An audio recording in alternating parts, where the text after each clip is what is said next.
Imagine a predator who doesn't just hunt the body, but invades your mind. What happens when Freddy Krueger enters the Warhammer 40K galaxy, where nightmares can shape reality, and fear is the deadliest weapon? Entire worlds crumble, armies falter, and even the strongest Psykers tremble. Can anyone survive when the line between dream and reality disappears? Freddy Krueger found himself in a reality that pulsed with a chaotic energy unlike anything he had ever felt in the dream worlds of Earth.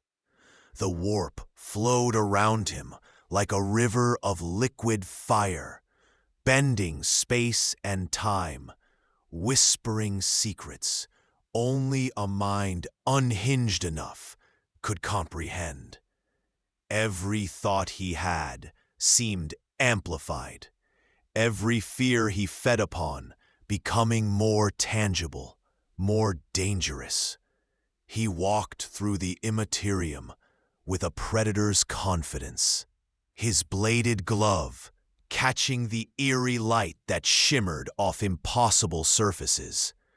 Unlike the quiet suburban streets he once stalked, this realm was alive, aware, and hungry. He could sense the psychic residue of millennia of wars, the lingering screams of soldiers who had perished long before he was born. And yet, in this infinite sea of nightmares, he felt a rush of exhilaration, a power that far surpassed even the most twisted nightmares of Elm Street. His laughter echoed in the void, unnerving even the spirits of lost Psykers wandering the Imperium. Every corner of this alien dimension seemed to respond to him, as though the warp itself recognized his potential for terror. He was not merely a predator here. He was a force of nature, an entity that could manipulate reality through the pure essence of fear. Shadows twisted unnaturally in his presence, and the psychic screams of forgotten souls were like music to him, guiding him to targets he had never seen but could already sense. In these shifting corridors of thought and emotion, Freddy began to understand that his dreams could manifest with a clarity and lethality he had never imagined.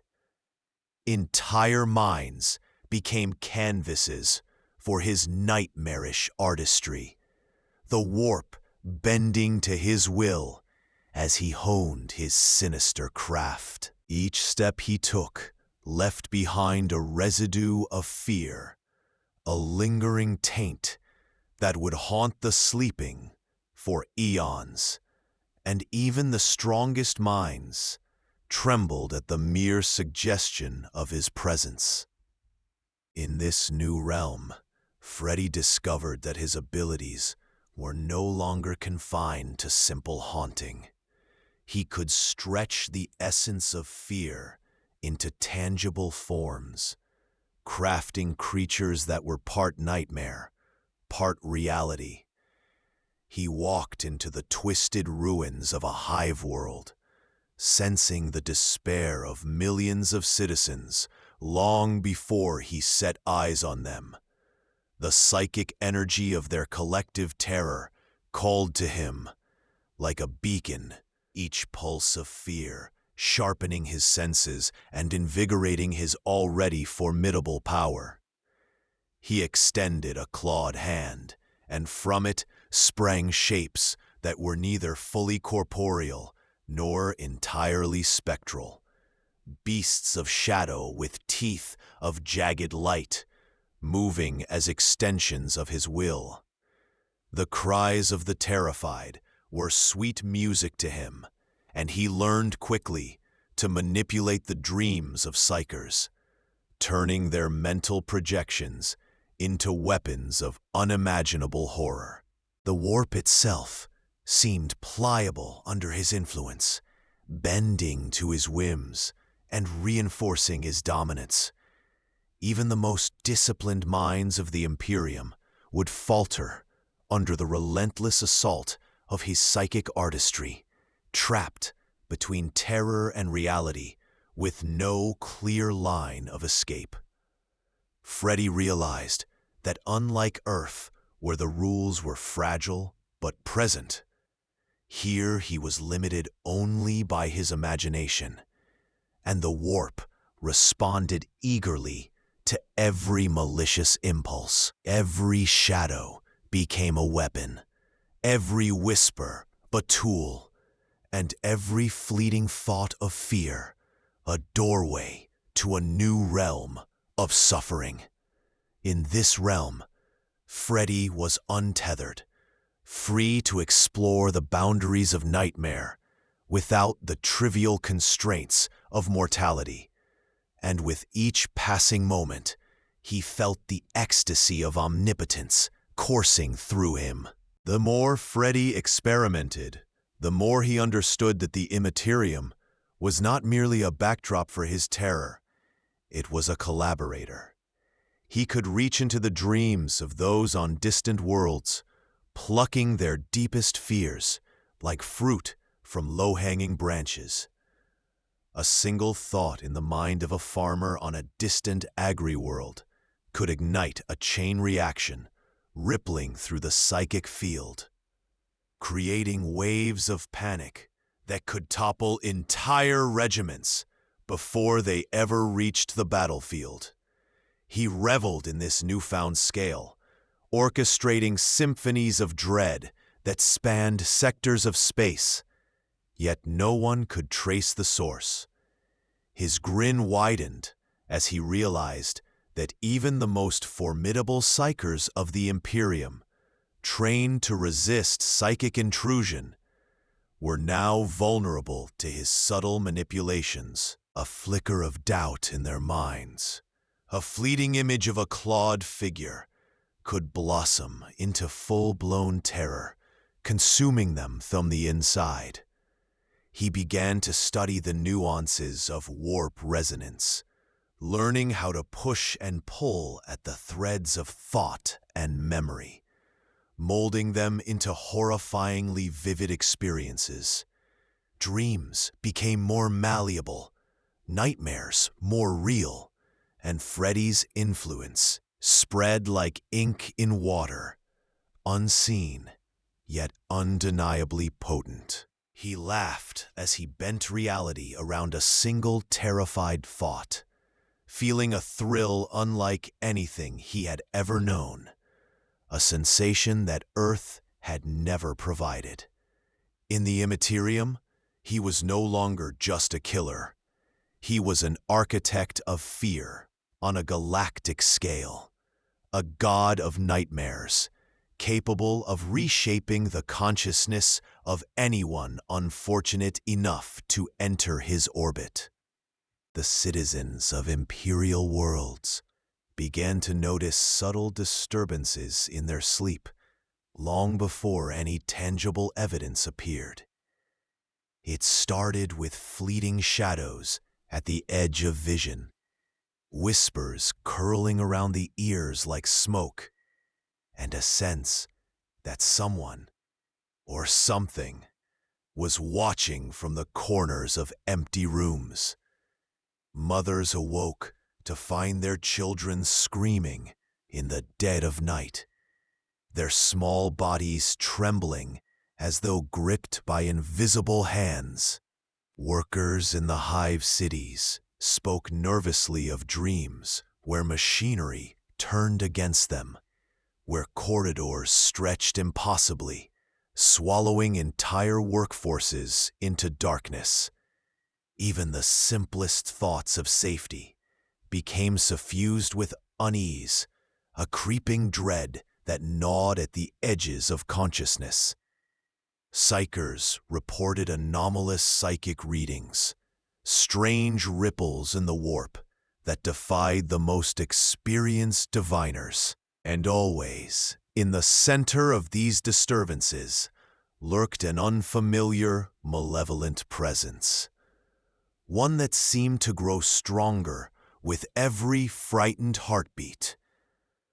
The Imperium's communication networks buzzed with reports of hallucinations, nightmares, bleeding into reality, and rumors of a clawed figure stalking the fringes of perception, leaving behind an aura of terror that no explanation could contain.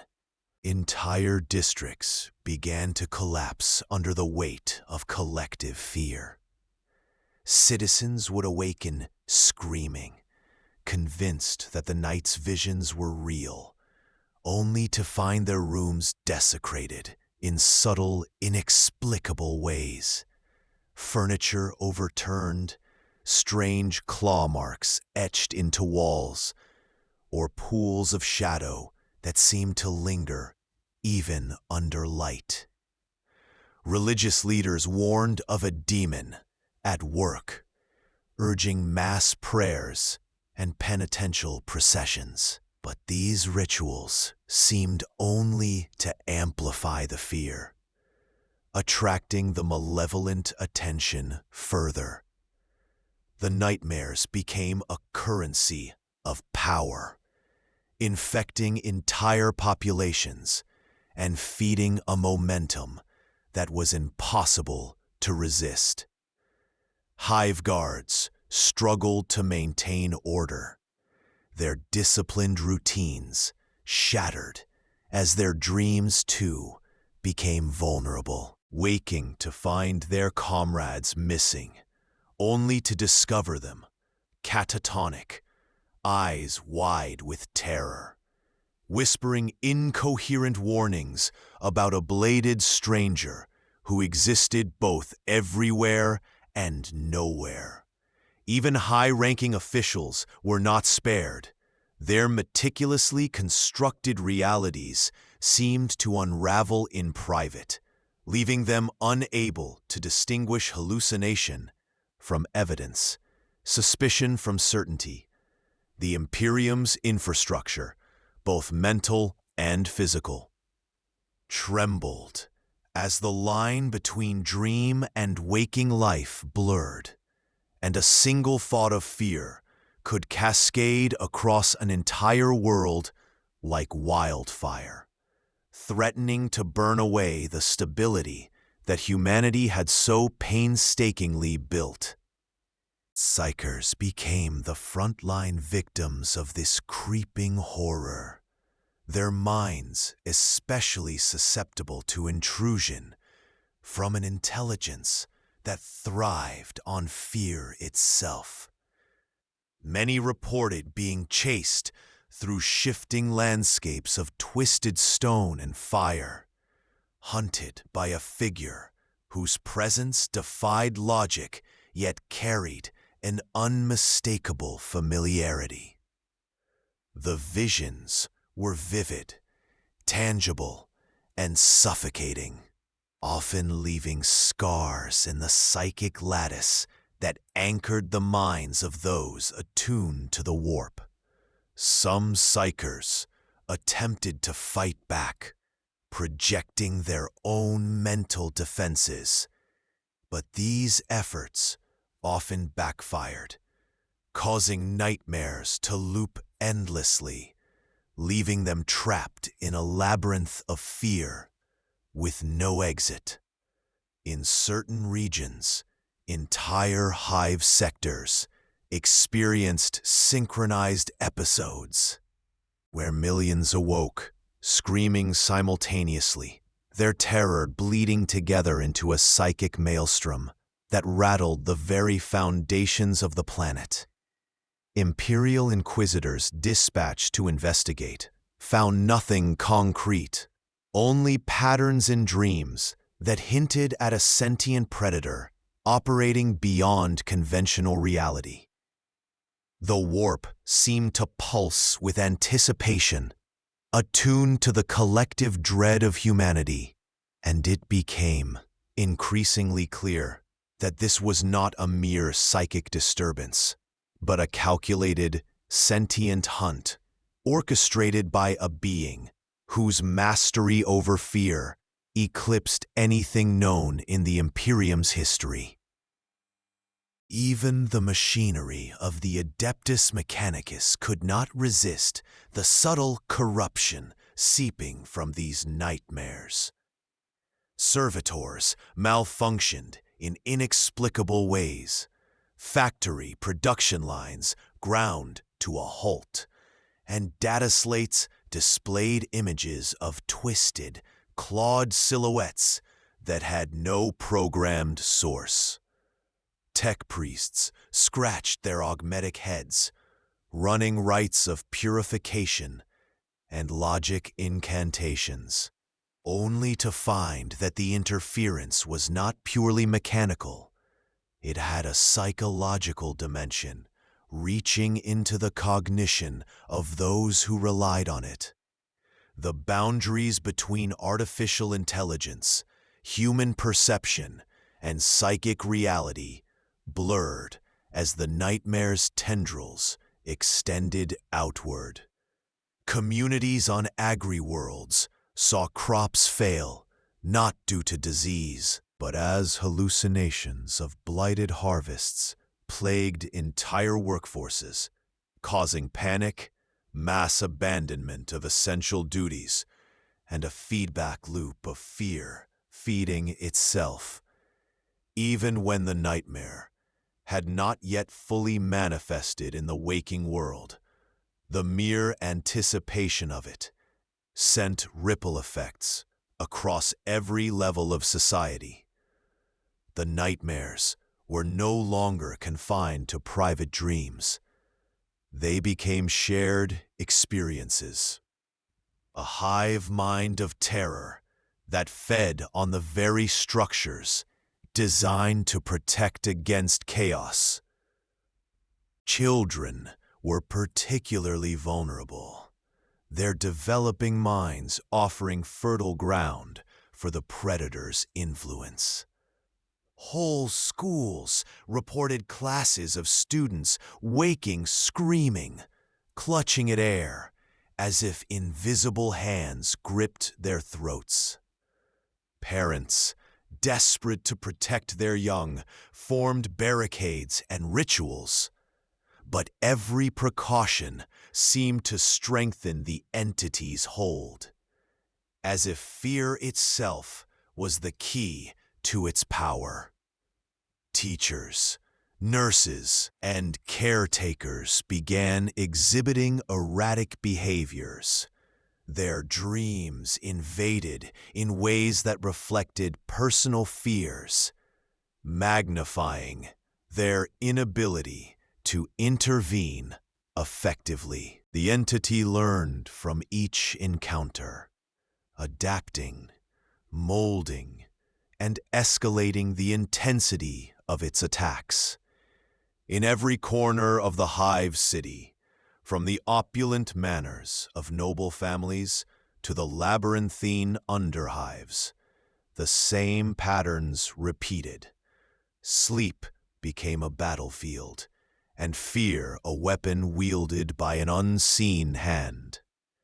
The nightmares were relentless, sophisticated, and impossible to dismiss as coincidence, leaving the population trapped in a continuous cycle where rest offered no refuge, only the next stage of terror in an endless hunt orchestrated across the planet. Space Marines were not accustomed to fear in the form of dreams, yet even their stoic discipline could not withstand the subtle, insidious power of Freddy's intrusion. During campaigns on remote agri-worlds, battle-hardened veterans awoke in their armor, drenched in sweat, their minds haunted by impossible visions of clawed silhouettes emerging from the shadows. Corridors that should have been familiar became alien landscapes. Only shadows melting into darkness, stretching and bending as if reality itself were under siege.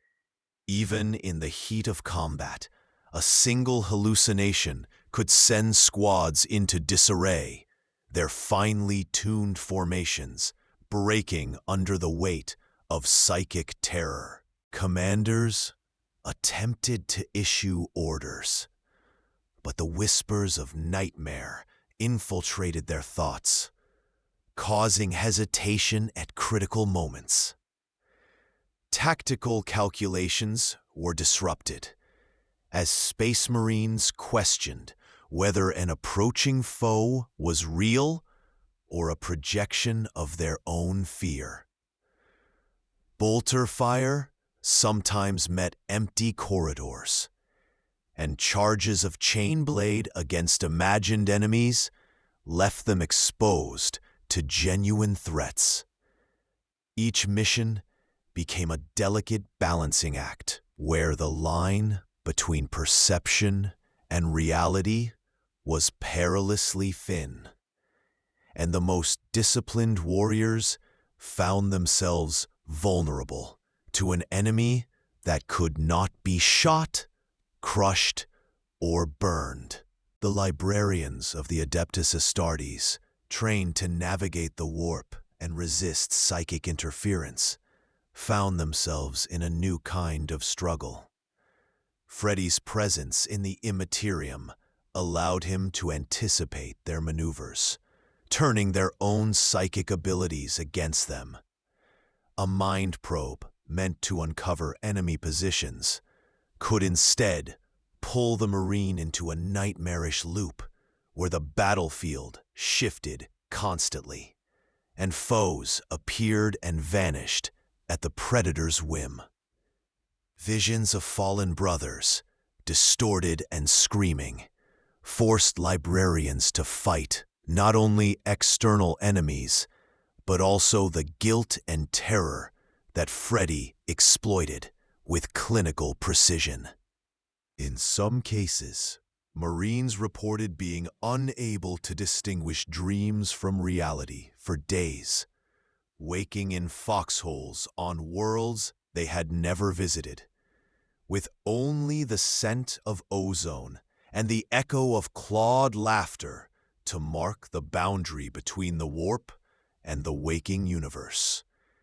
The more the Space Marines attempted to adapt, the more Freddy learned, each hesitation or misstep feeding him, strengthening his control over the psychic terrain. Their bolter rounds, their power swords, and their chainswords were useless against an enemy that operated entirely in the realm of perception, a predator who could make reality bend to the rhythm of fear itself. Even the most legendary heroes of the chapters were not immune.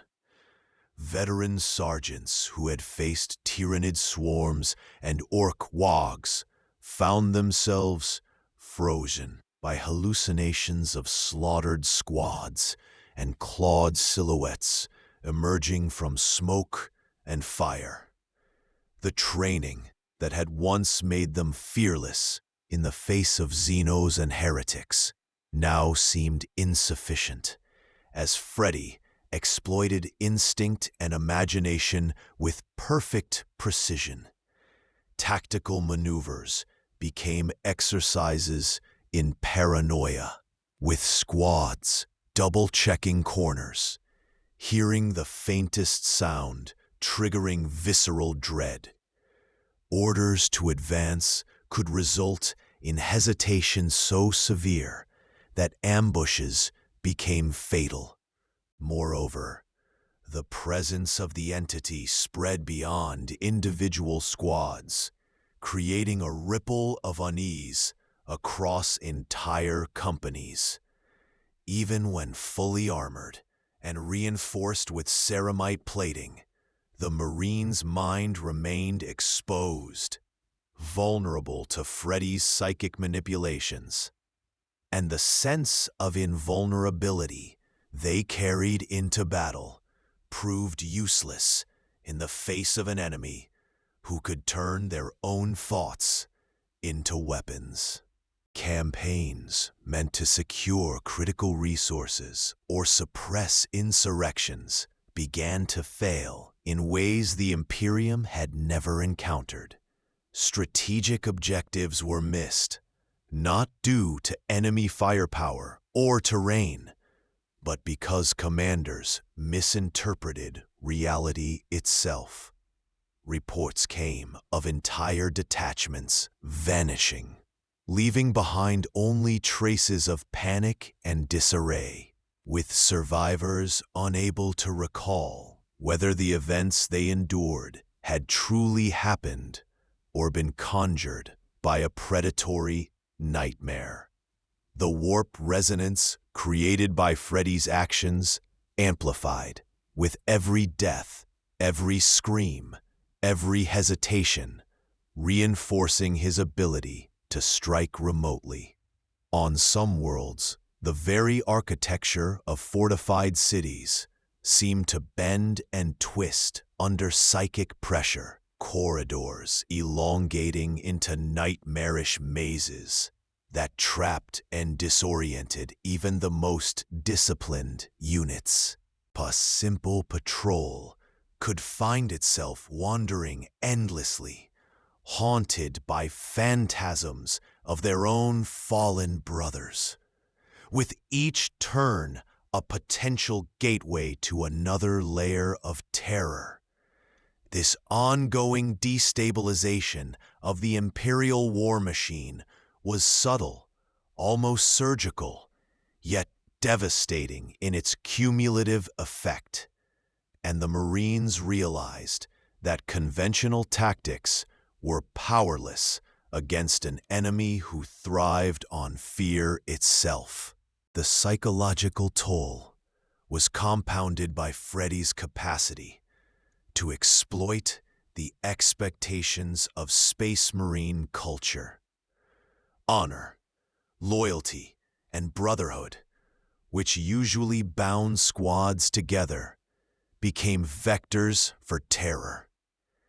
He could manifest visions of betrayal, of commanders turning against their own, or of brothers succumbing to fear, fracturing the cohesion that made these superhuman warriors effective. Sleep deprivation, once a manageable challenge during extended campaigns, became an existential threat, as every moment of rest brought the risk of dreams that could wound the mind more deeply than any bolter shell. Even rituals of purification and litanies against chaos were insufficient to shield squads from the creeping dread. Each Marine had to contend not only with enemies in the physical universe, but with the destabilizing influence of Freddy's psychic mastery, a force that preyed on instinct, memory, and imagination with relentless precision. The most resilient warriors found themselves questioning reality, their certainty eroded as nightmares and waking events blurred together in a continuous spiral of fear. The strategic implications reached the highest levels of command. Chapter masters convened emergency councils to understand how to fight an enemy that could not be confronted through conventional means. Plans for counteroffensives were constantly undermined by hallucinations and manipulated perceptions, forcing a reliance on intuition and improvisation that was alien to Space Marine doctrine. Mission parameters became fluid, shifting as the psychic interference distorted information, making it impossible to distinguish real threats from manifestations of fear. Even Adeptus Mechanicus support struggled to adapt, as servo skulls and remote sensors registered anomalies without explanation, their operators doubting their own senses. The very concept of battlefield superiority was challenged as a single Marine's terror could cascade through an entire company, turning organized assaults into disorganized retreats. In every engagement, Freddy's influence amplified with the chaos it induced, and the Imperium found itself facing a predator that attacked not the body, but the very mind, undermining the cornerstone of their tactical dominance and threatening to unravel campaigns from within. Chaos cultists were the first among mortals to recognize Freddy as more than a mere predator. They saw in him a manifestation of the dark god's will, a herald whose arrival signaled untold power and influence. On countless hive worlds and forsaken agri-planets, cults dedicated to Korn, Zench, and Nurgle reported dreams that twisted reality. Visions of clawed figures who promised liberation from the mundane constraints of flesh and fear. Initiates awoke in trembling ecstasy, claiming to have been visited by an emissary who could traverse the thin veil between the material and the immaterium with unmatched ease. Rituals intended to summon daemons or call upon the favor of their patrons took on a new ferocity, often producing effects far beyond the cultists' understanding or control. Freddy's essence intertwined with their psychic energies, amplifying hallucinations into tangible phenomena and making even the most disciplined heretic question what was dream and what was reality. Orchestrated chaos spread through their ranks as visions of slaughtered enemies, shifting landscapes, and impossible geometry emboldened some, paralyzed others, and elevated Freddy's influence with every act of terror that followed in the waking world. To the cultists, he was both weapon and teacher, a being who could demonstrate the limits of mortal fear while guiding them into deeper madness and devotion. The rituals themselves became more elaborate as the presence of Freddy allowed cultists to push the boundaries of what was considered heretical. Blood sacrifices, warp-imbued incantations, and ceremonies meant to summon minor daemons now produced unpredictable manifestations, shapes that flickered between nightmare and corporeal reality, clawed silhouettes that struck fear even into their own followers. Some cultists reported hearing laughter echoing through the warp during ceremonies, a cruel and mocking sound that seemed to respond to their fears and insecurities. Novices were often the most affected, their minds snapping under the psychic weight of Freddy's influence, while veteran initiates interpreted these occurrences as divine trials, proof that bear allegiance to the dark gods had been acknowledged. As the cults grew bolder, entire sectors of Hive Cities began to reflect the nightmares they fostered. Streets became labyrinths of shifting architecture. Statues appeared to weep and move, and the citizens who were not part of the cult became unwitting participants in a psychological battlefield. Freddy did not merely haunt these heretics. He empowered them in ways that would have consequences far beyond the cults themselves, spreading terror like wildfire through the population. High-ranking cult leaders began to understand the practical applications of Freddy's power. By tapping into his ability to turn dreams into reality, they orchestrated coordinated strikes against Imperial targets, using hallucinations and manipulated fears to create chaos before any physical engagement. Patrols vanished without trace. Fortifications were undermined by imagined apparitions, and entire regiments faltered under the weight of dread before battle was joined. Freddy became a force multiplier in the hands of the cults, an invisible commander whose strategic insight derived from a terrifyingly simple principle: feed fear, watch it grow, and manipulate its victims before they can respond. His presence made conventional Imperial tactics nearly obsolete in affected regions, as disciplined forces were thrown into disarray by hallucinations that seemed as real as any bolter shot or chain-blade strike.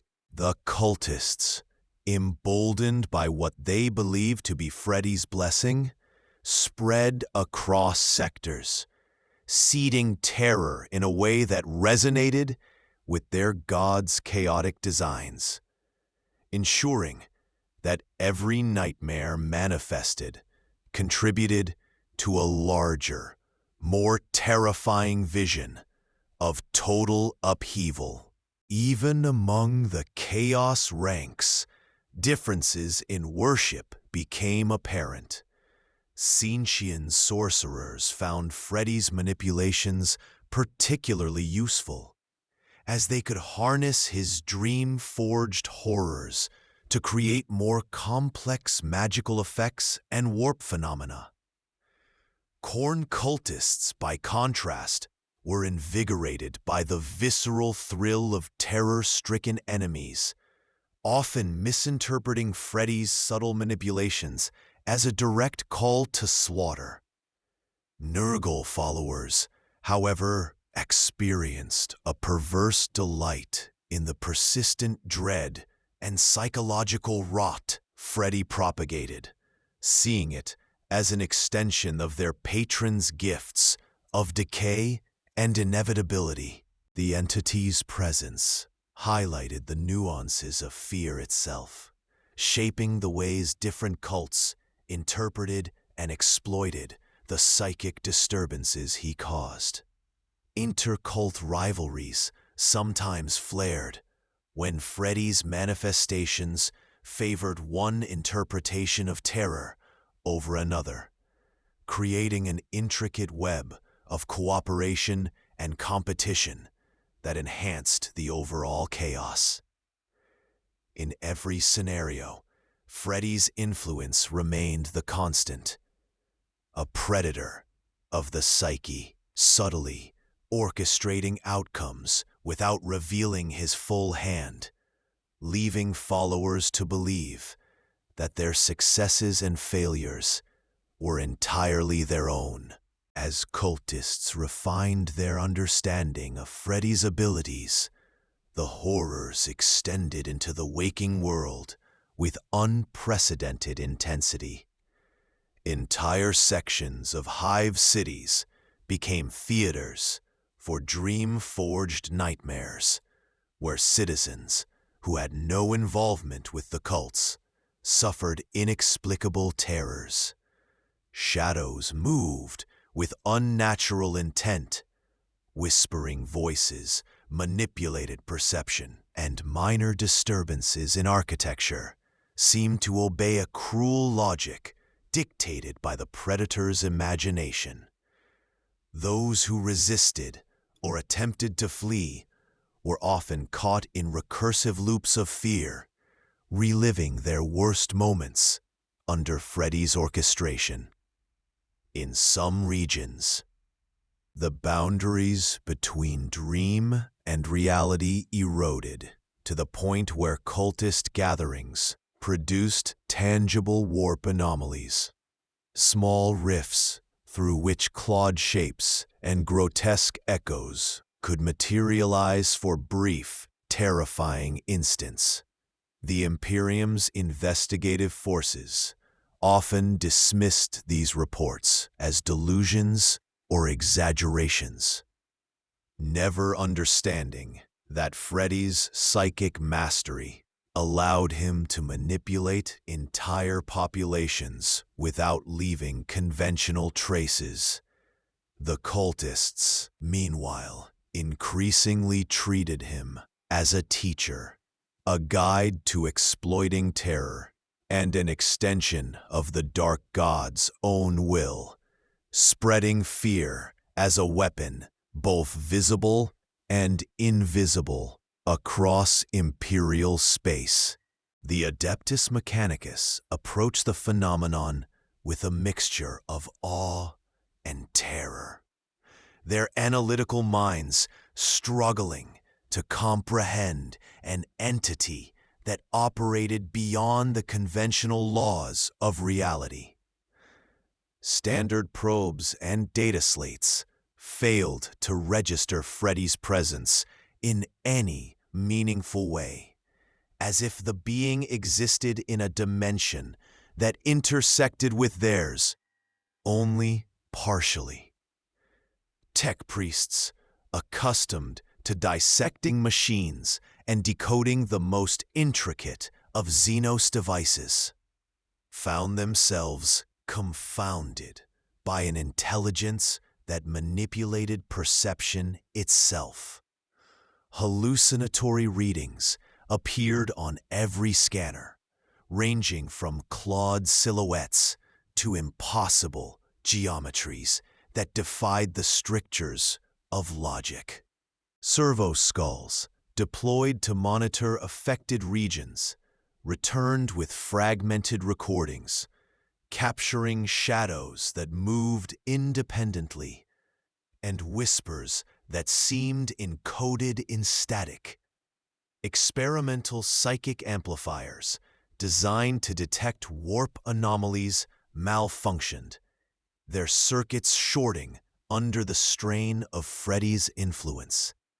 Even the most advanced cogitators produced outputs that were contradictory, suggesting both the presence and absence of a predator, a paradox that fueled both fear and fascination among the tech priests. The Adeptus Mechanicus recognized that conventional study would yield no reliable results, forcing them to consider unorthodox measures and forbidden technologies to understand the nature of the threat. In their attempts to study the phenomena, the Mechanicus often resorted to combining psychic detection arrays with rare arcane artifacts, hoping to anchor Freddy's presence in measurable data. When deployed, these devices sometimes captured fleeting glimpses of clawed forms, horrifying faces, or warping environments that seemed to reflect the terror of the minds around them. Servitors assigned to monitor these areas occasionally refused tasks, their programming overridden by inexplicable fear responses that defied logic. The tech priests observed these reactions with meticulous note-taking, cataloging each anomaly, while simultaneously performing rites of protection and incantations to prevent their own minds from succumbing. Attempts to contain or replicate the conditions in controlled laboratories often led to catastrophic failures, as psychic echoes manifested in destructive bursts of energy, warping machinery and driving staff into hysterical states. The Adeptus Mechanicus became painfully aware that Freddy's influence was not purely psychological. It had measurable effects on technology, infrastructure, and the psychic resonance of entire sectors, challenging the very foundations of their understanding of both machine and mind. The experiments grew increasingly daring as Mechanicus factions sought ways to weaponize or at least counteract the Predator's abilities. Some devised neural interfacing arrays meant to trap Freddy in a feedback loop of psychic energy, but the results were unpredictable. Test subjects either emerged catatonic or fully possessed by the entity's influence, their minds unable to reconcile the layers of dream and reality. Others attempted to deploy massive cogitator networks to map the spread of fear across Hive worlds, hoping that patterns could predict Freddy's movements. Even when partially successful, these models only revealed fragments of his power, leaving enormous blind spots where reality itself seemed fluid and malleable under his will. The Adeptus Mechanicus realized that they were facing not a conventional threat, but a predator that could exploit the interplay of mind, machine, and the immaterium, making it almost impossible to devise static solutions. Each failed experiment deepened the paranoia among the tech priests, their faith in data and sacred logic challenged by an entity who could turn the very act of observation into a weapon of terror. Despite the setbacks, some Mechanicus adepts became fascinated by the potential applications of Freddy's abilities. Psyker integration chambers were adapted to attempt controlled interaction, linking the minds of human and machine to better understand the Predator's cognitive patterns. These attempts often ended in tragedy, as the subject's perception of time and space fractured under Freddy's influence, creating recursive nightmare loops from which recovery was uncertain. Observing these failures, the more cautious tech priests argued for containment and study from a distance, employing psychic dampeners and wards to create zones of relative stability. Yet Freddy seemed always one step ahead, exploiting any lapse or weakness, bending the warp and reality to ensure that fear remained both a tool and a weapon. Every attempt to quantify or manipulate his presence generated new variables, further complicating the Mechanicus understanding. The Predator's existence exposed a profound vulnerability in even the most disciplined and technologically advanced institutions, revealing that there were forces in the universe that could not be constrained by cogitator logic, servomechanics, or ritualistic rites, no matter how sophisticated. The interplay between technology and psychic intrusion led to unexpected phenomena in the field. Fortified installations sometimes reported structural anomalies, corridors extending beyond architectural specifications, walls that seemed to shift when unobserved, and machinery that operated according to imagined parameters rather than physical laws. Servitors tasked with repair often disappeared or returned in altered mental states, claiming to have interacted with entities that mimicked human forms with grotesque fidelity. Commanders of Mechanicus expeditions noted that attempts to control affected sectors relied as much on improvisation and intuition as on cogitator predictions, a concept almost heretical to the priesthood. Communication arrays intermittently transmitted distorted messages filled with haunting laughter or unintelligible whispers, suggesting that Freddy's influence could extend even through machinery meant to shield and connect.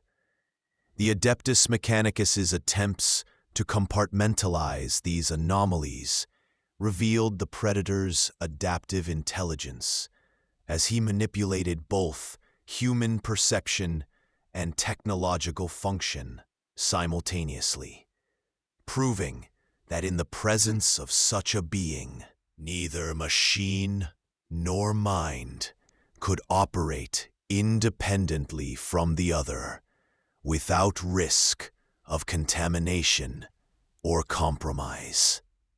The study of Freddy by the Adeptus Mechanicus also highlighted the limitations of faith when confronted with pure, unstructured fear. Liturgies and canticles designed to shield Psykers and operators offered minimal protection, and many tech priests found themselves questioning the adequacy of their knowledge and rituals. In some cases, the Predator's manifestations provoked doctrinal debates about the nature of consciousness, the boundaries between machine and soul, and the ability of the warp to manifest sentient predators beyond the usual pantheon of chaos. Entire sects of Mechanicus scholars debated whether Freddy should be cataloged as a daemon, a warp anomaly, or a new category of threat altogether. Each interpretation carrying profound implications for doctrine and strategy. The presence of an entity that could simultaneously manipulate psychic resonance, reality perception, and technological function forced the Mechanicus to confront the horrifying possibility that their understanding of both machine and mind was fundamentally incomplete, and that survival might require embracing approaches that bordered on heretical experimentation and unsanctioned integration of psychic phenomena. Psykers found themselves on the front line of an unseen war, facing an enemy whose attacks were invisible, yet profoundly devastating. Freddy's presence in the warp allowed him to intrude directly into the consciousness of those attuned to psychic energy, turning their own minds against them in ways that conventional weaponry could not address.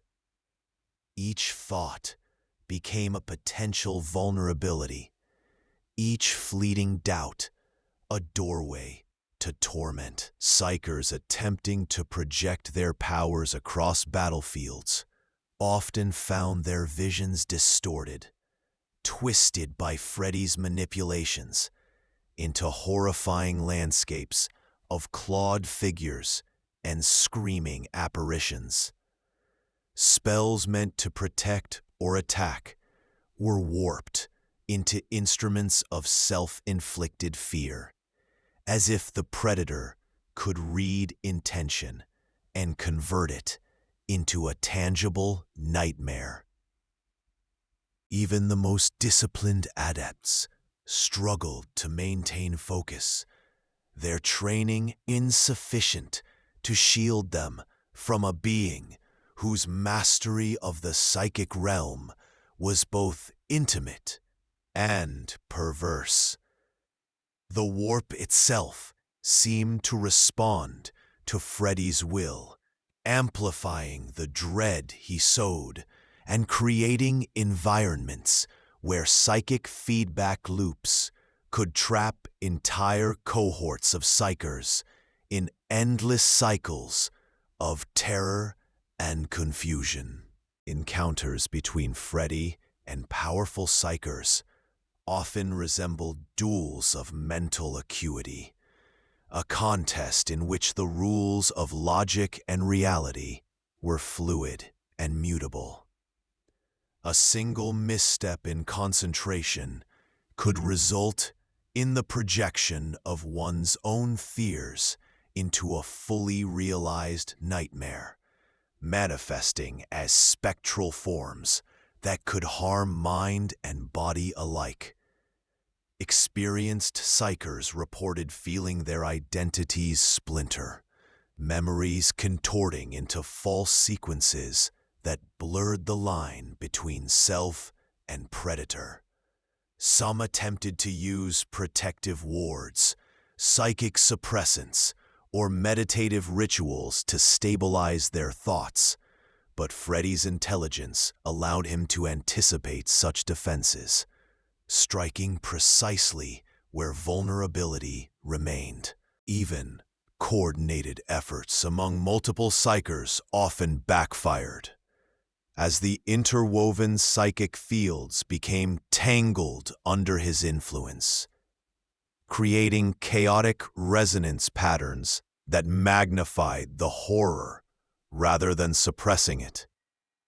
The predator's understanding of fear was systematic, almost surgical, exploiting not only primal terror, but also self-doubt, guilt, and latent anxieties to trap the Psykers in an unending cycle of psychic assault.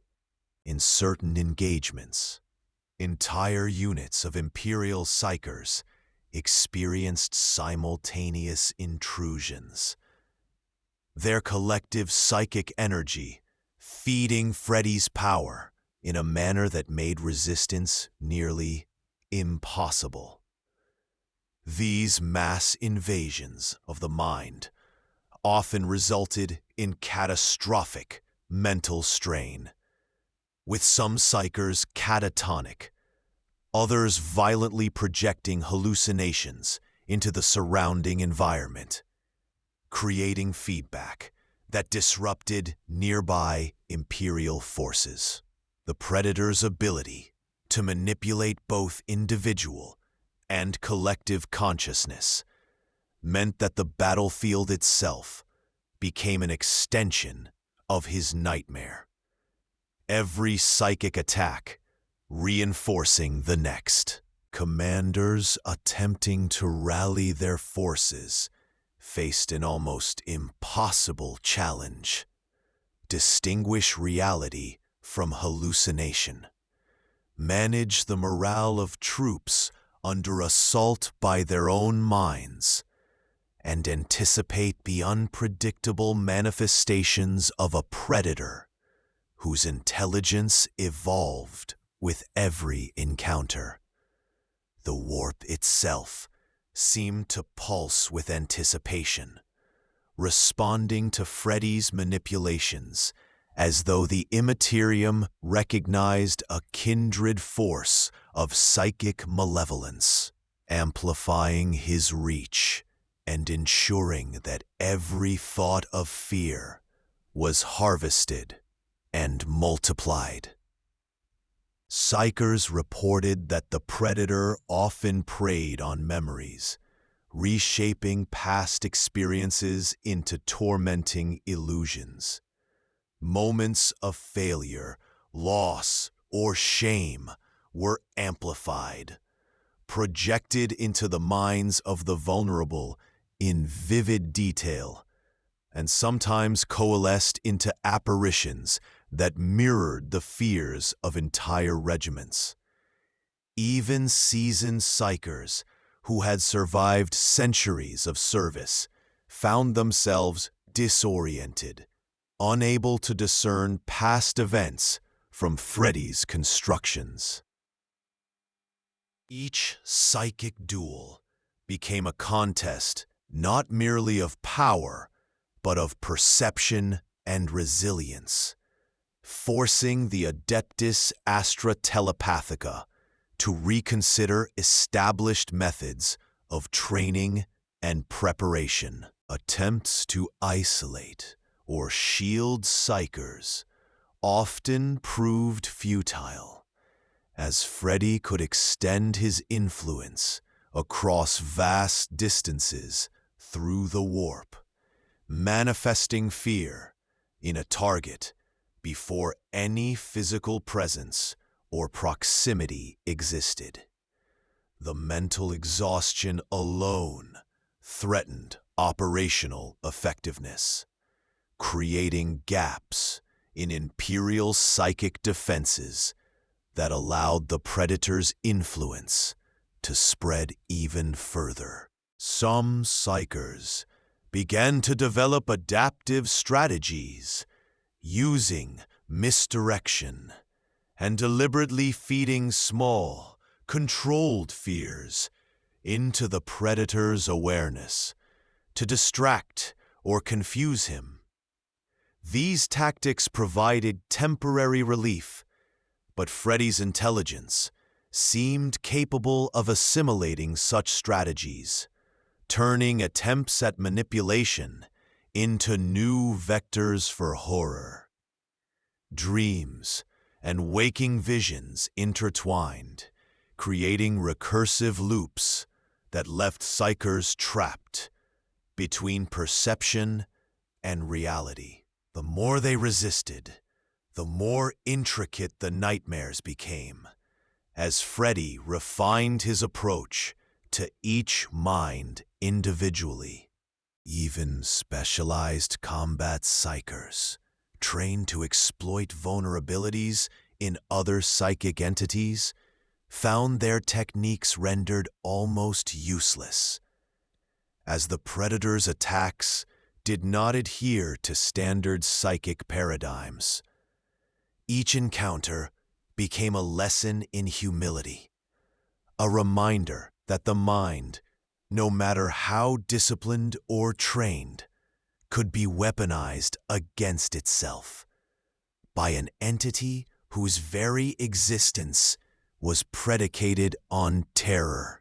The impact of these psychic duels extended beyond individual Psykers, influencing the broader strategic landscape of the Imperium. Fleets and armies reliant on psychic coordination found themselves paralyzed by unexpected visions, hallucinations of enemy positions, and false readings of battle outcomes.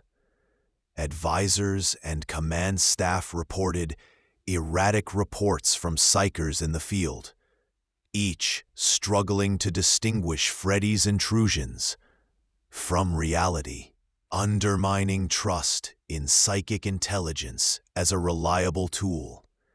Entire campaigns were jeopardized as commanders attempted to reconcile conflicting information, facing the terrifying possibility that a single psychic predator could manipulate the course of battle across multiple worlds. Psykers, once a cornerstone of Imperial military might, became vulnerable instruments of chaos, their own abilities exploited to serve the Predator's whims, demonstrating the terrifying potential of fear weaponized on a galactic scale, and proving that even the most powerful minds could fall prey to a nightmare incarnate. Entire hive cities began to descend into chaos as Freddy's influence permeated the dreams of millions, turning ordinary nights into arenas of terror. Workers returning from their shifts would stumble into corridors that seemed impossibly elongated, walls curving in ways that defied architecture, and shadows moving independently as though alive. Families huddled together, attempting to soothe children whose cries carried the echo of unimaginable fear, only to find themselves haunted by visions of clawed forms appearing in mirrors or disappearing around corners. The air itself seemed heavy with dread, as if the collective psychic energy of a terrified populace had thickened into a palpable fog. Officials, attempting to maintain order, were confronted by citizens whose perception of reality was fractured. Some refused to leave their homes, believing that leaving would invite immediate death, while others ran blindly through streets, pursued by phantasms only they could see. Even law enforcement and hive guards struggled to operate, finding that training and discipline offered little protection against an enemy who could strike through the mind itself, bending reality according to the fears he harvested from every waking and sleeping thought. Market districts and industrial sectors became especially vulnerable as the rhythms of daily life faltered under the weight of widespread terror. Merchants reported hallucinations of infernos consuming their goods, conveyor belts stretching into endless voids, and machinery attacking their operators with impossible intent. Entire factories ground to a halt, not from technical failure, but from the psychological paralysis of those who maintained them. Citizens abandoned duties in droves, some fleeing to the underhive in desperation, only to find corridors looping impossibly back upon themselves. The architecture reshaped by Freddy's psychic manipulations. Children and the elderly were particularly susceptible, their imaginations magnifying the Predator's subtle incursions into vivid, torturous experiences. The social fabric of the hive began to unravel as families turned against each other in confusion and paranoia, interpreting benign actions as threats or betrayal. Even simple gestures, like passing someone in a corridor, became fraught with potential danger as the mind projected claws, teeth, or screaming faces onto otherwise ordinary interactions. The city itself seemed to pulse with the collective dread, a living extension of Freddy's nightmarish dominion, with every corner, alley, and chamber transformed into a potential theater for horror. Hive guards and other security forces faced unprecedented challenges as the nightmare spread. Patrols became hazardous, not merely because of potential insurgent activity, but because hallucinations induced by Freddy's presence could turn familiar streets into trap-filled mazes. Guard squads reported corridors that bent and shifted as they advanced, with entire units disappearing, only to be found days later, traumatized and incapable of coherent testimony. Coordination between detachments broke down as the psychic influence disrupted communication networks and made standard tactical signals unreliable. Commanders attempted to implement strategies to counter the mass terror, but every solution seemed temporary, with the nightmare adapting to predictable responses. Even disciplined veterans, trained to resist psychological manipulation, found themselves second-guessing their perceptions. Hallways that should have led to control centers seemed to extend endlessly. Empty plazas appeared to teem with clawed shapes, and the cries of imagined victims filled the ears of every soldier. The Predator's reach was not limited to isolated incidents. It became a pervasive condition, affecting the entire hive, turning each step into a test of mental resilience and forcing forces accustomed to imposing order to confront the fragility of human perception under psychic assault. The citizens themselves became both victims and amplifiers of the terror, their reactions feeding into Freddy's growing power. Panic spread in waves, contagious and unpredictable, leaving neighborhoods depopulated or swarming with fleeing masses. Rumors flourished, each telling of horrific events that may have been dreamt into reality. As ordinary people relayed experiences they were unable to fully interpret. Markets, civic centers, and residential sectors alike were abandoned in favor of cramped, barricaded refuges, only for the nightmares to infiltrate even these supposed safe havens. Some individuals began to act irrationally under the pressure of fear, attacking neighbors or family members they believed were complicit in their suffering.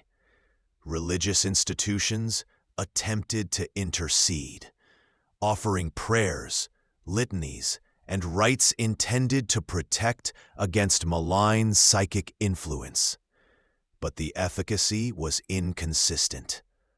The Predator had learned to exploit the very mechanisms humans relied upon for solace, turning hope into trepidation and amplifying the fracturing of social cohesion.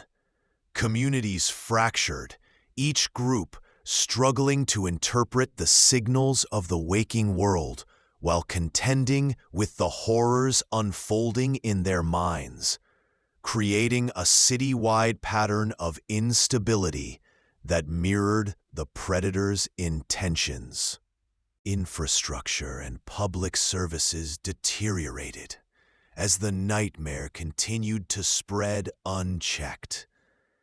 Power grids, transport lines, and emergency response units failed, not from mechanical breakdown, but from personnel incapacitated by fear and hallucination. Hospitals filled with those unable to distinguish sleep from reality, many exhibiting catatonia or violent reactions to visions only they could perceive.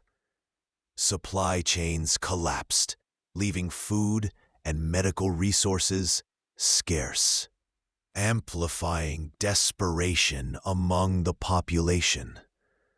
Communication networks became unreliable as operators reported hearing whispers or seeing figures that disrupted focus and coordination. The Predator's influence transformed ordinary city life into a surreal battleground, where every attempt to restore order risked exposure to both real and imagined threats. Entire city sectors experienced synchronous episodes of terror as waves of fear rippled outward from initial points of psychic contact, creating a self-sustaining cycle that reinforced Freddy's dominion. Even the most disciplined civic leaders were forced to concede that conventional governance had become meaningless in the face of a nightmare that could strike minds faster than any bolter or plasma cannon. In the Underhive, where lawlessness and despair were already prevalent, Freddy's manipulations intensified existing chaos. Gangs, mutants, and exiles were driven into frenzies by hallucinations of monstrous predators and warped environments. Territorial disputes escalated as imagined threats compounded real rivalries, and the boundary between dream and reality dissolved entirely for many inhabitants.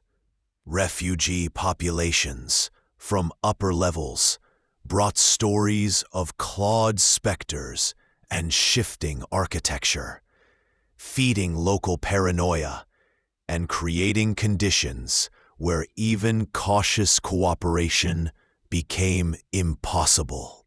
Navigating the Underhive became a perilous endeavor as corridors extended endlessly, stairs looped back on themselves, and entire districts appeared to vanish and reappear unpredictably.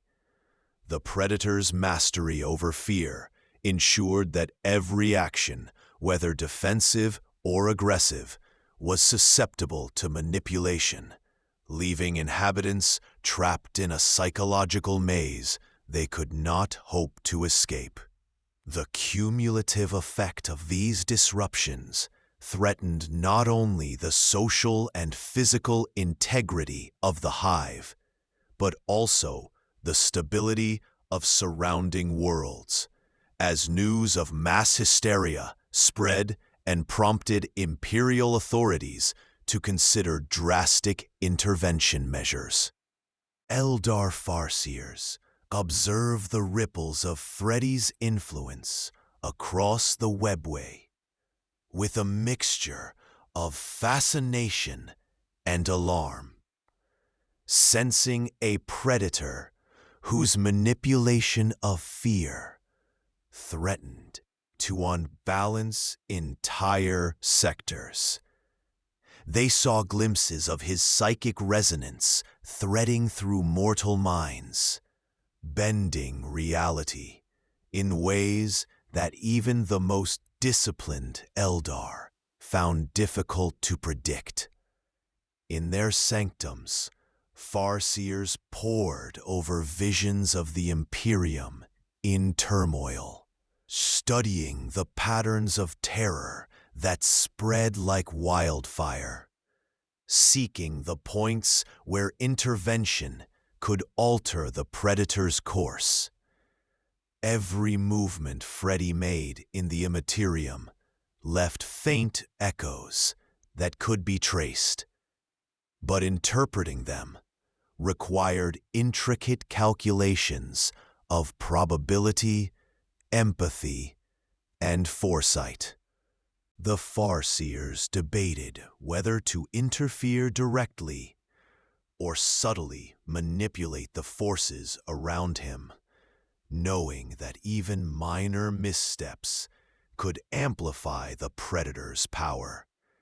They understood that his mastery of mortal fear created vulnerabilities and opportunities in equal measure, and that a carefully placed nudge in the future could redirect the consequences of his predations without exposing themselves prematurely to the entity's wrath.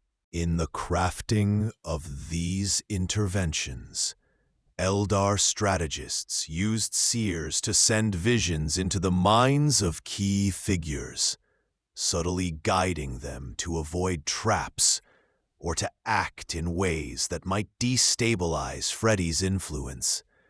Yet, each interaction was a delicate balance. Too heavy a push could provoke the Predator into intensifying his attacks, while too light a suggestion might have no effect at all. The webway itself became a battlefield of psychic subtlety, with glimpses of clawed forms and screaming shadows flickering at the edges of perception as Farseers monitored and adjusted their maneuvers. Sometimes they were forced to simulate threats, to teach mortals resilience, planting seeds of courage in areas where despair might otherwise give Freddy free rein. Other times, they manipulated dreams to lure the Predator into minor traps, creating psychic feedback that could briefly disrupt his control over reality.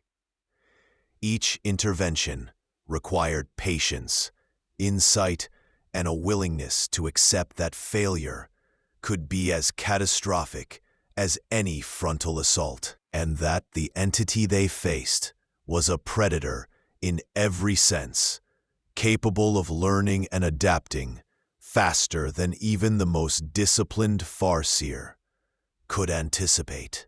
The Farseers also recognized that Freddy's influence had profound implications for the balance of the galaxy. Entire Imperial worlds were destabilized by the nightmares he cultivated, creating fertile ground for other forces, chaos, orcs, or rival Eldar factions to exploit. Intervening required not only precise calculation of his patterns, but also predictions of how multiple factions might react to the cascade of fear he unleashed. They could sense the potential for a chain reaction, where fear in one hive could propagate to neighboring systems through trade, communication, and psychic resonance, creating strategic vulnerabilities across sectors.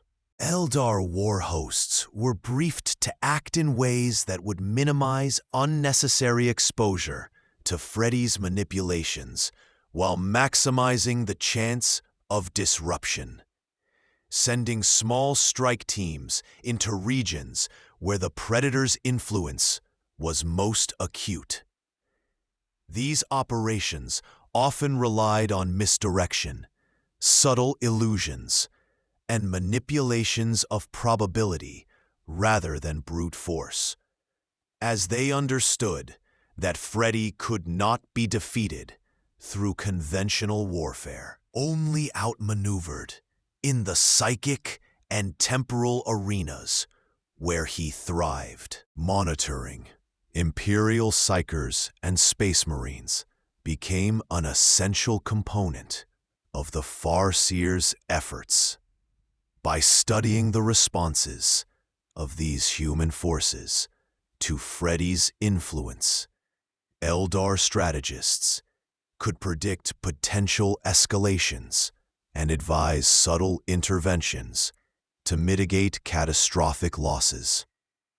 They guided individuals through dreams and visions, often masking their assistance to avoid revealing the presence of the webway and their own manipulations. These efforts sometimes succeeded in allowing critical objectives to be achieved, preventing entire companies from succumbing to paralysis, yet at great cost. Each intervention required precise calibration and the expenditure of psychic energy that could weaken the Farseers for extended periods. The Predator's intelligence constantly adapted, reading the intentions behind dreams and responses, which meant that every successful mitigation demanded innovation, flexibility, and a deep understanding of the human mind's vulnerabilities. The Farseers found themselves in a constant contest of wit and perception, a slow-moving duel across worlds, minds, and dreams, where even a minor miscalculation could undo days or weeks of careful planning. As the Farseers attempted to manipulate the outcomes of battles indirectly, they also considered the long-term ramifications of Freddy's presence. Worlds destabilized by widespread terror would require extensive intervention to restore, and the Predator's subtle influence could linger for generations in the form of trauma, cultural shifts, or lingering psychic echoes. The Eldar debated whether more direct engagement was necessary, weighing the risk of exposing themselves to a being who could exploit fear as a weapon against the potential benefits of neutralizing his influence. Before it cascaded further, they also observed how his manipulations affected human society, noting that fear could override logic, coordination, and social cohesion in ways that even disciplined organizations could not anticipate. By guiding key individuals, planting suggestions, and nudging critical events, they sought to preserve a balance, using foresight and subtle manipulation rather than force to counteract a predator whose strength lay precisely in the vulnerability of the psyche. Each action taken by the Farseers required delicate timing and absolute discretion. Dreams were altered, not controlled. Suggestions were made, not imposed. Interventions were subtle, like the placement of a single stone to redirect the flow of a torrent. The Predator's intelligence forced them to operate several steps ahead, predicting how he would react to even minor manipulations, and ensuring that their adjustments created more opportunity than risk. Every mission, every observation, every calculated nudge required patience and adaptability, as Freddy's mastery over fear was precise, personalized, and unrelenting. Even with foresight, the Eldar could never fully anticipate his next move.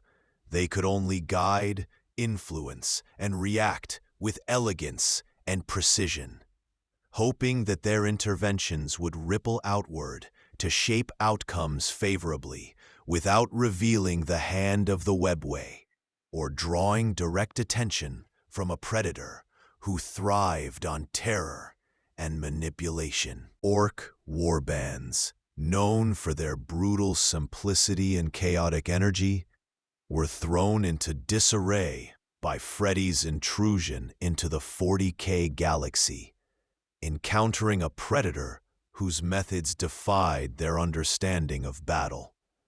Normally fearless in the face of overwhelming odds, many orcs began to hesitate, unnerved by hallucinations of clawed silhouettes stalking them through dimly lit warrens and open battlefields alike.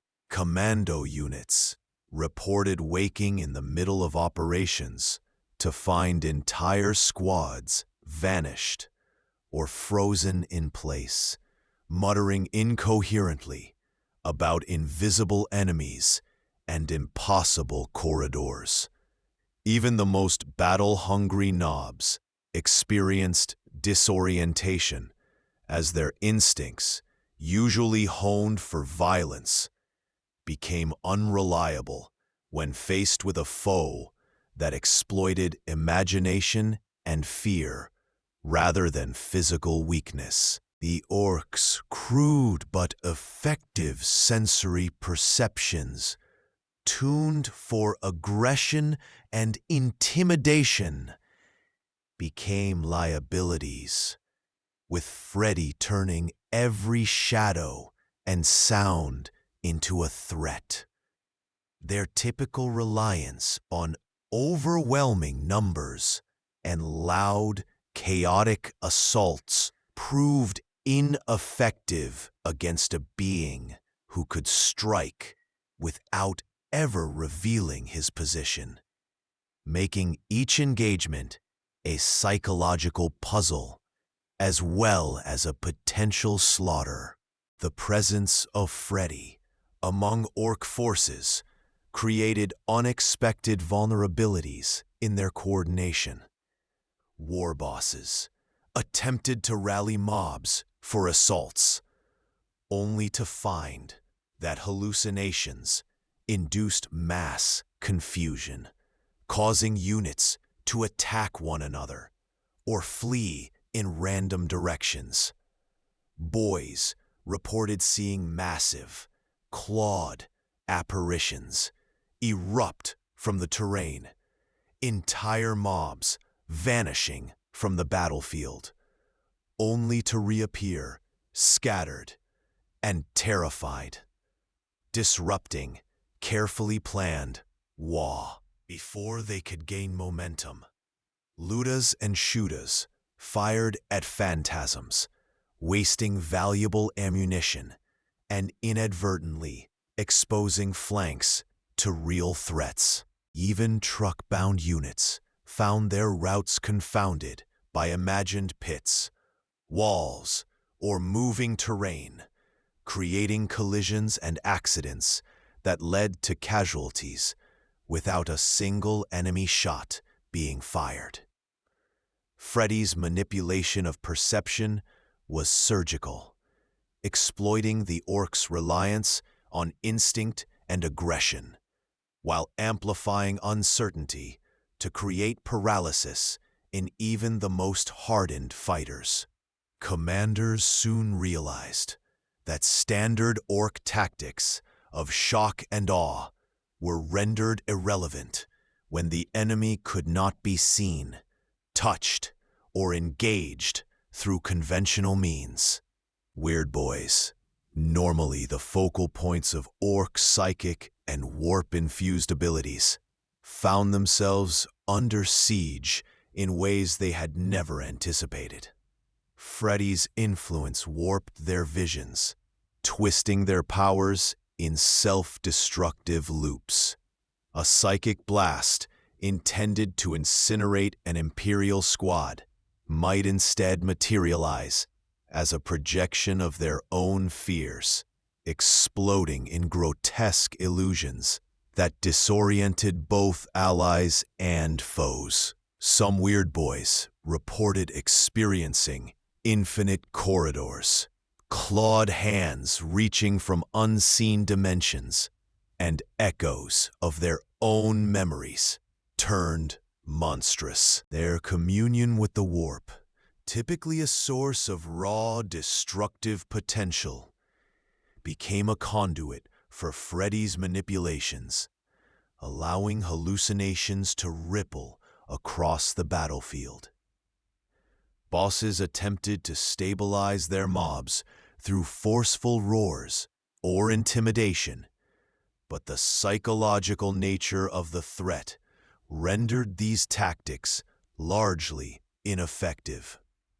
Even the orcs, famed resilience and disregard for pain, could not fully insulate them from a predator that operated on the mind rather than the body, undermining the basic tenets of their martial culture. The predator's presence forced orc warbands into reactive strategies, improvising in ways that were uncharacteristic for creatures of instinct and aggression. Scouts and snipers were deployed to probe the environment, yet they returned reporting landscapes that shifted unpredictably, with familiar landmarks transformed into impossible geometries. Ambushes became difficult to coordinate as hallucinations disrupted timing, spacing, and trust among units. Looting and pillaging missions were interrupted by phantasms of screaming victims or clawed predators, causing groups to retreat in disarray. Even when engaging in genuine combat, orcs sometimes hesitated or misjudged threats, their instincts betrayed by Freddy's manipulations. The predator's intelligence allowed him to anticipate predictable patterns of behavior, turning the orc's natural tendencies toward aggression into vulnerabilities that destabilized their haphazard command structure. Entire WOGs stalled, not because of superior firepower or tactics from the Imperium, but due to the intangible but potent weapon of fear wielded with precision. Freddy's effect extended beyond immediate battles, influencing the culture and morale of orc society in subtle but profound ways. Stories of clawed figures and haunted dreams spread among mobs, creating legends that blurred reality and nightmare. War bosses attempted to maintain control, framing these occurrences as tests or demonic interference. But even they could not entirely counter the pervasive sense of dread. Units became reluctant to move at night or enter certain areas, their natural recklessness tempered by unexplainable apprehension. Squads that had previously relied on raw aggression found themselves pausing, reconsidering, and sometimes retreating, a behavior almost alien to their nature. This cultural adaptation, forced by Freddy's psychic assault, demonstrated the predator's ability to shape not only individual perception, but collective behavior, subtly influencing the dynamics of entire warbands. Even in the orcs' anarchic society, fear became a currency of power, used unknowingly to manipulate and control through shadows, imagination, and dreams. Despite their resilience and numbers, orc warbands began to recognize patterns in the predator's attacks, though understanding did not always lead to effective countermeasures. Smaller, more adaptable mobs experimented with unpredictable routes, decoys, and coordinated psychic defenses where possible. But Freddy's intelligence allowed him to adapt just as quickly.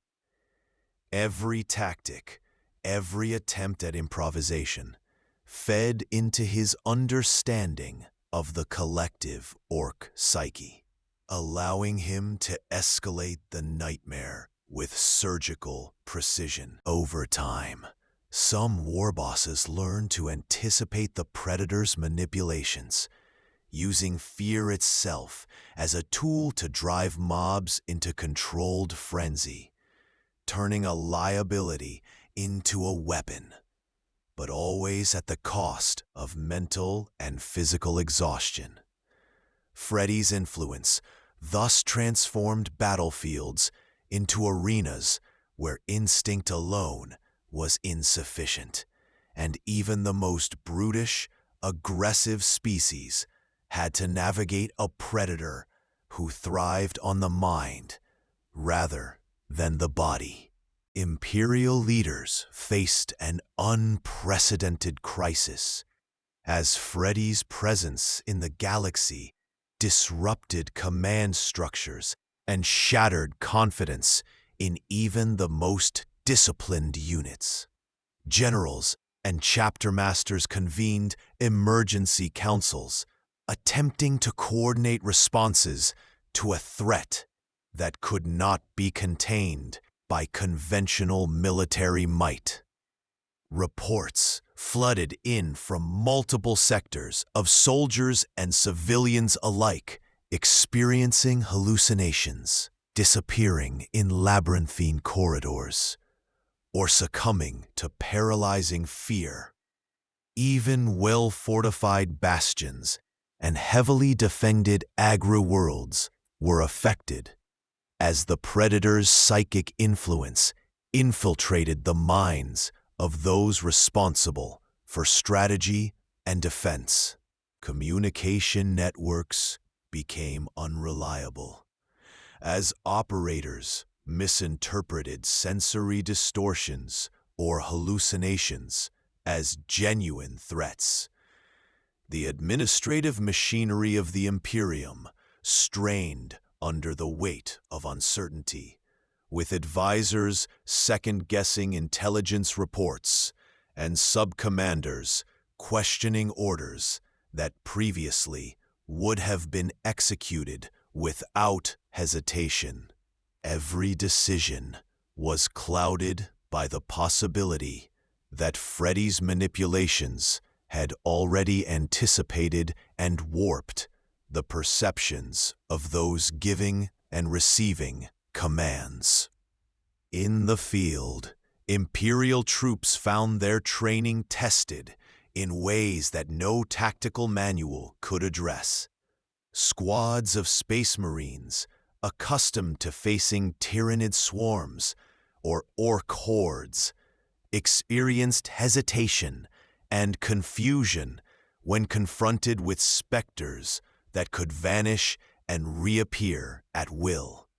Tactical formations broke down as Marines fired upon illusions or hesitated to advance down corridors warped by nightmare. Even veteran commanders had to contend with hallucinations of ambushes, distorted battlefields, and apparitions of fallen comrades, all orchestrated to exploit their fears and induce paralysis.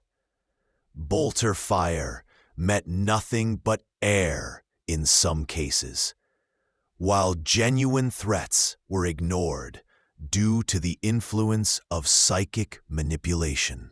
Orders that relied on precise timing were rendered ineffective as individual units reacted not to the battlefield itself, but to projections of dread and terror. The Predator's influence was both subtle and pervasive, turning experience, discipline, and courage into liabilities by forcing the Imperial forces to fight against their own minds, in addition to their enemies. Imperial Psykers were particularly affected, their abilities making them more susceptible to Freddy's manipulations. while also amplifying the impact on nearby troops. As they attempted to project visions, manipulate the warp, or support battlefield coordination, they inadvertently introduced hallucinations that extended the Predator's reach. Some Psykers experienced recursive nightmares, where attempts to contain fear only strengthened its effect. Their powers inadvertently weaponized against their own comrades. Commanders increasingly relied on intuition and improvisation rather than psychic readings. Yet the unpredictable nature of Freddy's interventions made even these approaches fraught with danger. The interplay of psychic energy, fear, and perception created a battlefield where conventional tactics failed, forcing the Imperium to recognize that a purely physical response was insufficient. Each engagement became as much a struggle against the mind as a confrontation with tangible foes, and units had to adapt to a dynamic threat that existed simultaneously in reality and dream. Civilians became an unintentional force multiplier for the Predator, their terror amplifying the destabilizing effects across worlds. Entire Hive Cities experienced waves of panic, with people abandoning homes, fleeing into the Underhive, or attacking one another under the influence of hallucinations. Infrastructure collapsed as essential workers were incapacitated or acted irrationally, leading to shortages of food, medical supplies, and security. Chaos spread not from conventional military action, but from psychological breakdown, creating zones where imperial authority was effectively nullified. Administrators attempted to restore order through martial law or emergency protocols, only to find these measures undermined by mass hysteria and the pervasive reach of Freddy's manipulations. The Predator's influence thus extended beyond soldiers to entire populations, using fear itself as a weapon to erode the structural integrity of imperial worlds from within, leaving strategic objectives vulnerable and campaigns imperiled. Even before traditional engagements began, the Imperium's response required improvisation and adaptation at every level.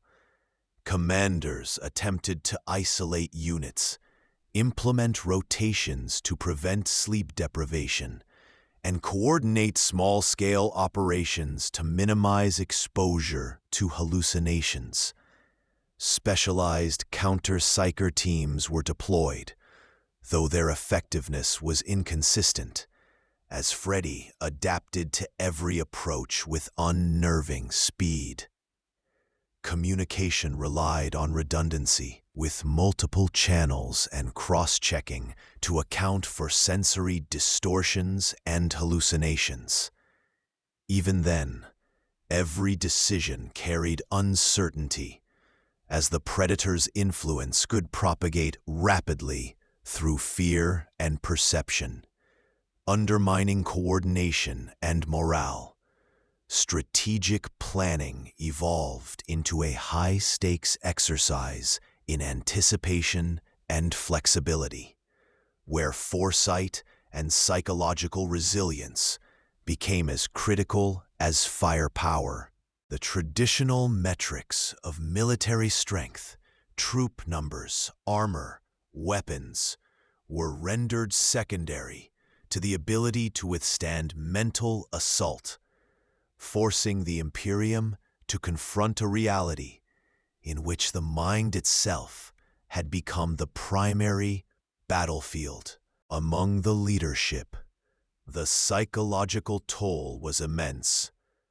Chapter masters, planetary governors, and senior commanders faced sleepless nights filled with visions of clawed predators, warped terrain, and the disintegration of their carefully constructed plans. Confidence in the infallibility of Imperial doctrine wavered, replaced by a recognition that fear could be weaponized with devastating efficacy. Briefings and strategy sessions became exercises in caution, as leaders attempted to distinguish genuine intelligence from projections of dread. The predator's manipulations were precise, striking at both tactical and emotional vulnerabilities, ensuring that even the most experienced personnel could not rely solely on instinct or training. Decision-making became a delicate balance, requiring a synthesis of logic, intuition, and anticipation of an enemy who could exploit not just weaknesses in tactics, but in perception, loyalty, and courage. The Imperium, accustomed to confronting horrors on a galactic scale, was forced to recognize that some threats could not be eliminated by force alone. The cascading effects of Freddy's presence extended across multiple theaters of war. Campaigns that had been meticulously planned were thrown into disarray as units failed to execute maneuvers, patrols disappeared, and entire regiments succumbed to psychological collapse. The Predator's influence often created feedback loops. Hallucinations led to mistakes. Mistakes amplified fear, and fear in turn magnified hallucinations. Even strategic reserves could be compromised if leadership or Psykers faltered under the weight of nightmares. The Imperium's ability to respond was hampered not by enemy strength, but by uncertainty, demonstrating the terrifying potential of a predator whose weapon was the mind itself. Commanders had to contend with the realization that survival and success might depend more on resilience, adaptability, and psychological fortitude than on bolters, tanks, or orbital bombardments, as Freddy's presence turned even the most disciplined and battle-hardened forces into instruments of their own terror.